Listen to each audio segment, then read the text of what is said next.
নমস্কার দর্শক বন্ধু, হেলথ ইম্প্যাক্ট বাংলার এই পর্বে আপনাদের স্বাগত। আজকে আমরা একটি বিশেষ বিষয় নিয়ে আলোচনা করব। ঘরে ঘরে যেই রোগ দেখা যায় সেই রোগের নাম ডায়াবেটিস। ডায়াবেটিসের লক্ষণগুলো কি কি, অর্থাৎ একজন মানুষ যিনি কখনো সুগার টেস্ট করেননি কিংবা যিনি ডায়াবেটিসে আক্রান্ত কিনা জানেন না, তিনি কিভাবে বুঝবেন তিনি ডায়াবেটিসে আক্রান্ত, তার সুগার বৃদ্ধি পেয়েছে রক্তে, সেই বিষয়ে আমরা আজকে কথা বলবো। আমাদের সঙ্গে রয়েছেন ডক্টর অনির্বাণ মজুমদার, বিশিষ্ট এন্ডোক্রিনোলজিস্ট। আমরা আপনাকে পেয়েছি ডাক্তারবাবু, আপনাকে স্বাগত আমাদের। নমস্কার, আমি ডক্টর অনির্বাণ মজুমদার, আমি professor in endocrinology, KPC medical college, Kolkata. আর আমার এখানে এই ইনস্টিটিউশনে আমি কাজ করছি ফর দ্য লাস্ট 17 ইয়ার্স।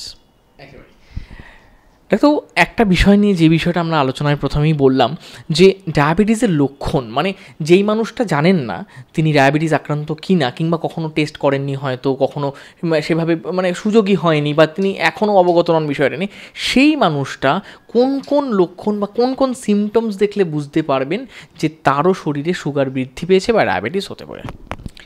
আমরা ডায়াবেটিস এখন সিমটমের বেসিসে ডায়াগনোসিস করি না। আমরা মনে করি প্রত্যেক ইন্ডিয়ানের প্রত্যেক বছর একবার ডায়াবেটিস চেক করা উচিত। আমাদের দেশে ডায়াবেটিস ওয়েস্টার্ন কান্ট্রির তুলনায় 1 ডিকেড আর্লি হয়।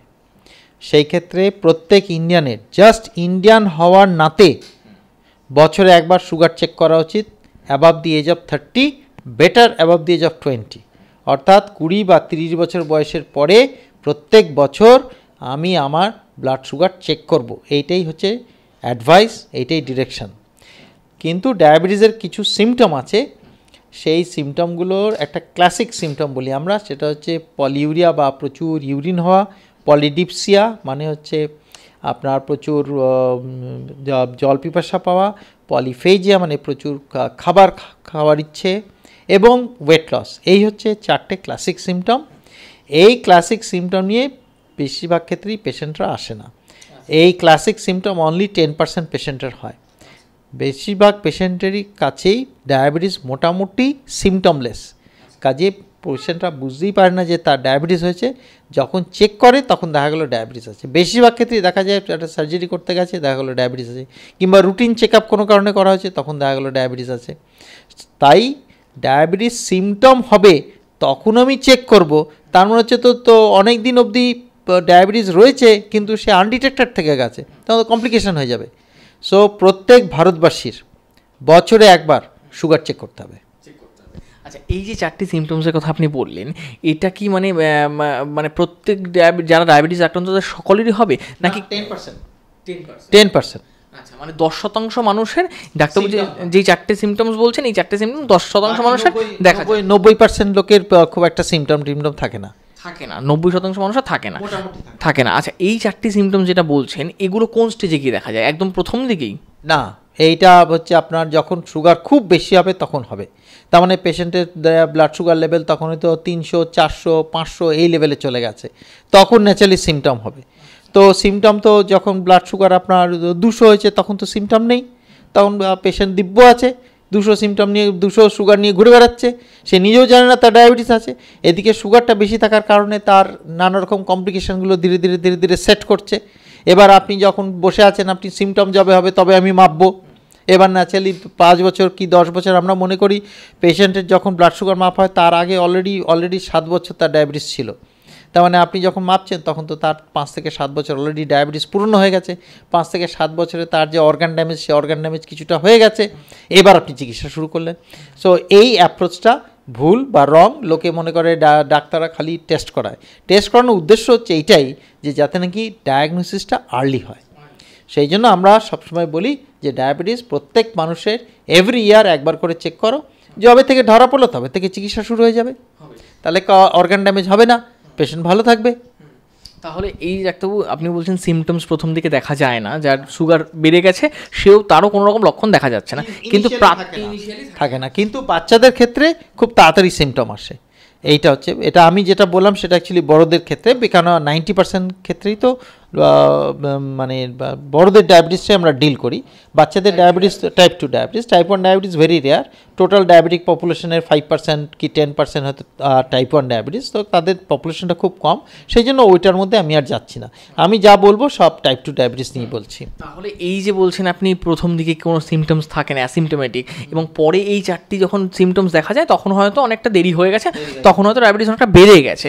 কিন্তু প্রথম দিকে মানে কোন বয়স থেকে মানুষ, মানে আপনি বলছেন মনিটরিং দরকার, কিন্তু কখন মানুষ বুঝতে পারবে যে এবার আমার টেস্ট করা উচিত বা চিকিৎসকের কাছে যাওয়া উচিত? কিছু না কিছু লক্ষণ বা উপসর্গ তো থাকা উচিত, মানে সে থাকে না প্রথম দিকে কোনো লক্ষণ, বেশিরভাগ ক্ষেত্রেই কোনো লক্ষণ থাকে না। কাজেই ন্যাচারালি আমার অ্যাডভাইস হচ্ছে বছরে একবার সুগার চেক করো, যে কোনো বয়সে না, অ্যাবাউট দি এজ অফ 20-30, 20 বা 30 বছর বয়সের পর থেকে। 30 বছর বয়স থেকে করা তো ডেফিনেটলি উচিত, 20 বছর বয়সের পর থেকে করলে ভালো। মানে এখন আপনি দেখছেন যে 20 বছর বয়সের পর থেকেই, হ্যাঁ, এখন ইয়াং ডায়াবেটিস অনেক বেড়ে যাচ্ছে। হ্যাঁ, যত দিন যাচ্ছে তার কারণ হচ্ছে নাম্বার 1 হচ্ছে ল্যাক অফ এক্সারসাইজ। বাচ্চারা তো খেলে না, এখন তো সবাই তো মোবাইল, তো মোবাইল নিয়ে ঘাটাঘাটি করছে, খেলাধুলা উঠে গেছে। হ্যাঁ, তারপরে প্রচুর খাওয়া, খেয়ে ওজন বেড়ে যায়, ঠিক আছে। তো আর হচ্ছে এই দুটোর কম্বিনেশন হচ্ছে একটা ভেরি ব্যাড লাইফস্টাইল। তারপরে রাত্রিবেলায় বেশিক্ষণ জেগে থাকে, ঠিক টাইমে ঘুমোতে যায় না, ঠিক টাইমে ওঠে না। সো এই যে we have a very bad unhealthy lifestyle, and this bad unhealthy lifestyle এবং এত মানে আপনার বাইরের খাবার যাকে বলে ফাস্টফুড, এই ফাস্টফুড, প্রচুর ফাস্টফুড, তো বাচ্চারা প্রচুর ফাস্টফুড খাচ্ছে ইয়াং বয়সে। আমরা যখন প্রথম প্র্যাকটিস শুরু করি 25 বছর আগে, তখন আমি তো মনেই করতে পারি না কোনো বাচ্চা 10 বছর, 11 বছর, 12 বছর বয়সে কোনো বাচ্চার টাইপ 2 ডায়াবেটিস আমি দেখেছি। এখন তো আমরা 10 বছর, 12 বছর, 14 বছরে কত বাচ্চার আমরা টাইপ 2 ডায়াবেটিস দেখি। মোটা হয়ে গেছে, ব্যাড লাইফস্টাইল এবং ফ্যামিলি হিস্ট্রি অফ ডায়াবেটিস যদি থাকে, ব্যাস হয়ে গেল, ডায়াবেটিস শুরু হয়ে গেল ইয়াং বয়সে। আচ্ছা, এই যে প্রাপ্তবয়স্কদের ডায়াবেটিস যেটা কথা বলছি, ধরুন বেশ কিছুটা পরে গিয়ে সে বুঝতে পারলো, টেস্ট করলো, তার ডায়াবেটিস ধরা পড়লো, সেটা প্রায় 400 ডায়াবেটিস হয়ে গেল। তা এখান থেকে কি মানে এতটা বেড়ে যাওয়ার পরে রিভার্স সম্ভব, একেবারে ডায়াবেটিস মুক্ত? ডায়াবেটিস আপনার মোটামুটি লাইফ লং ডিজিজ। ডায়াবেটিসের চিকিৎসা সারা জীবন করতে হবে। ডায়াবেটিসের চিকিৎসা করলে সুগার ভালো কন্ট্রোল থাকবে। সুগার যদি কন্ট্রোল থাকে তাহলে ডায়াবেটিসের আপনার কমপ্লিকেশান হবে না। ডায়াবেটিসের চিকিৎসা হচ্ছে পুরোটাই হচ্ছে প্রিভেন্টেবল। কি প্রিভেন্ট না, আপনার যদি ডায়াবেটিস না থাকে আমরা চেষ্টা করব যাতে ডায়াবেটিস না হয়, this is the first prevention. Second হচ্ছে আপনার যদি ডায়াবেটিস হয়ে যায় তাহলে আমরা চেষ্টা করব যেন তার থেকে কমপ্লিকেশান না হয়। যেমন ধরা যাক চোখ খারাপ হওয়া, কি আপনার পা খারাপ হওয়া, কিংবা আপনার কিডনি খারাপ হওয়া বা হার্ট অ্যাটাক হওয়া, এগুলো যাতে না হয় সেই চেষ্টা করব। এবার যদি কোনো কমপ্লিকেশান হয়ে যায় তাহলে আমরা চেষ্টা করব যে যাতে সেই কমপ্লিকেশান থেকে মানুষটা মরে না যায়। তাহলে পুরো চিকিৎসার যে অবজেক্টিভ, সেই অবজেক্টিভটা হচ্ছে প্রিভেনশান। কোনটা আমি প্রিভেন্ট করব? আপনি যত বেশি দেরিতে আসবেন আমি তারপরে থেকে প্রিভেনশন শুরু হবে, তাই না?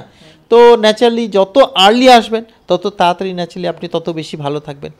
This is one. সেকেন্ড হচ্ছে রিভার্স। আজকাল লোকে খুব রিভার্সাল অফ ডায়াবেটিস নিয়ে প্রচুর কথাবার্তা বলছে। এই নিয়ে রয় টেলরের খুব ভালো কাজ আছে ইউকেতে, তো ওনার অনেক কাজ আছে। সেই কাজে দেখা গেছে যে মোটামুটি ডায়াবেটিস অনেক সময় রিভার্স করা সম্ভব যদি নাকি significant amount of weight loss হয়।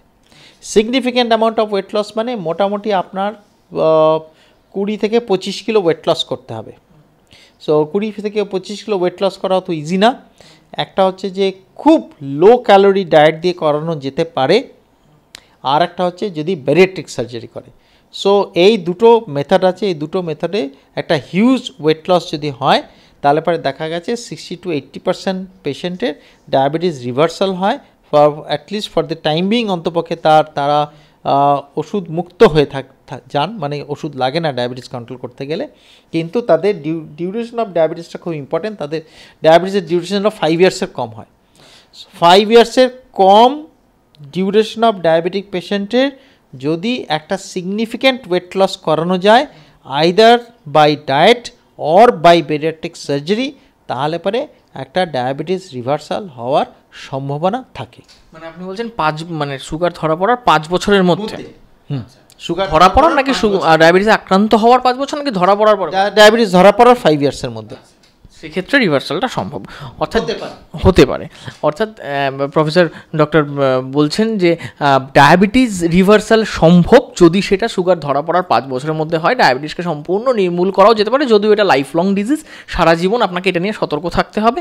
এবং যে পরামর্শ এবং তিনি যেটা বললেন যে লক্ষণ, যে 4টি লক্ষণের কথা তিনি একদম শুরুতেই বললেন যে এই 4টি লক্ষণ কিন্তু সবার মধ্যে থাকবে তা নয়, মাত্র 10% মানুষের মধ্যে এই লক্ষণগুলো আপনারা দেখতে পারবেন। কাজেই ডায়াবেটিসের লক্ষণ যখন ধরা পড়ছে তখন কিন্তু আপনার সুগার অনেকটা বেড়ে গেছে, আপনি ডায়াবেটিস আক্রান্ত, হয়তো কোনো অঙ্গ বা কোনো অর্গান আপনার সেটার জন্য এফেক্ট হতে শুরুও করেছে, প্রভাবিত হতে শুরুও করেছে ডায়াবেটিসের জন্য। কাজেই লক্ষণের জন্য আপনারা অপেক্ষা করবেন না, লক্ষণ আসতে গেলে কিন্তু অনেকটা দেরি হয়ে যাবে চিকিৎসার। কাজেই বয়স যখন 20 থেকে 30-এর কোঠায়, সেই সময় থেকেই প্রফেসর ডক্টর অনির্বাণ মজুমদার বলছেন যে সেই বয়স থেকেই আপনারা ডায়াবেটিসের টেস্টটা শুরু করুন, প্রতি বছর নিয়মিতভাবে এই পরীক্ষাটা করতে থাকুন। সেক্ষেত্রে যদি এমনটা হয় যে যদি আর্লি স্টেজে ধরা দেয় তাহলে কিন্তু সেটা নির্মূল করাও সম্ভব, নইলে অনেক অর্গ্যান বা অনেক অঙ্গ প্রত্যঙ্গ ক্ষতি হওয়ার হাত থেকে বাঁচানো যেতে পারে।